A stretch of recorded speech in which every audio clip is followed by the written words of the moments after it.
We've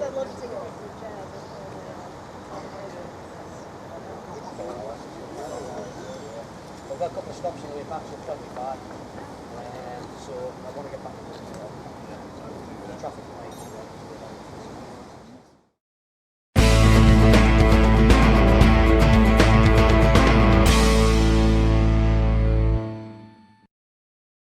Last time I brought up homages, where a figure's design, or deco, pays tribute to a previous bot or con from the franchise.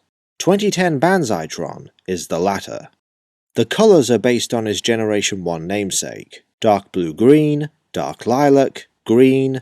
They omitted the orange, but that's probably for the best. And considering G1 Banzaitron, an Action Master, didn't have an alternate mode, these colours suit the tank surprisingly well, even the lilac, though granted it's not very prevalent in this mode.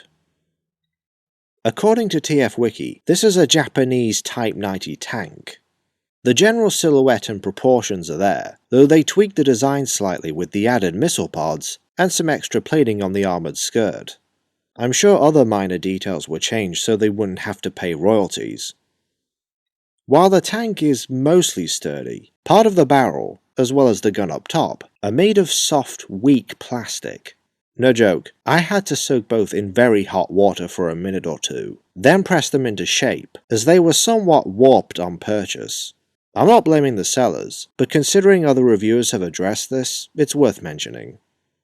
For gimmicks, the turret turns all the way around, and like most treaded vehicles, there are small wheels on the bottom for him to roll.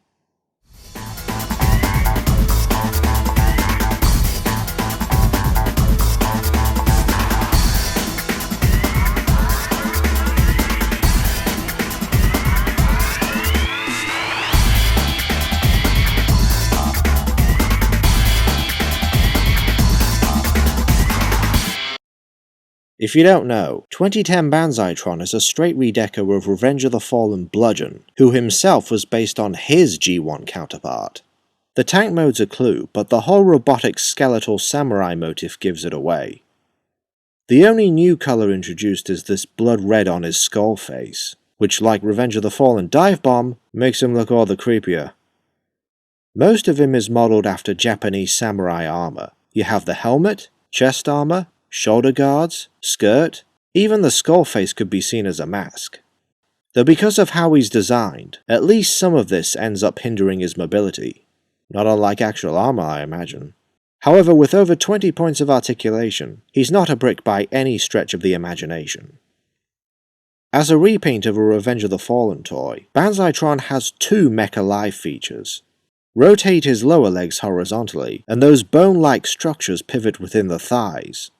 Second, the turret opens, revealing not only a series of functioning hydraulics and gears, but also one of his swords. The gun barrel forms the handle of his other weapon, a katana, hence the soft plastic. And since they're actually painted, unlike bludgeons, they look worlds better. You can also store them in two slots on the left side of his skirt armor, one of which pops out during transformation. While I wouldn't call it amazing or phenomenal, this mold, with its solid tank mode, samurai theme, and gimmicks, is still pretty darn fun. Sure, Bludgeon is a bigger name in this franchise, but even if you own that figure, Banzaitron, with his fairly subdued deco, is worth checking out. He might pleasantly surprise you. Hope you all had a wonderful Christmas, or whichever holiday you celebrate, and I wish you all a Happy New Year. I'm sure 2017 has something in store for all of us. I know it does for me.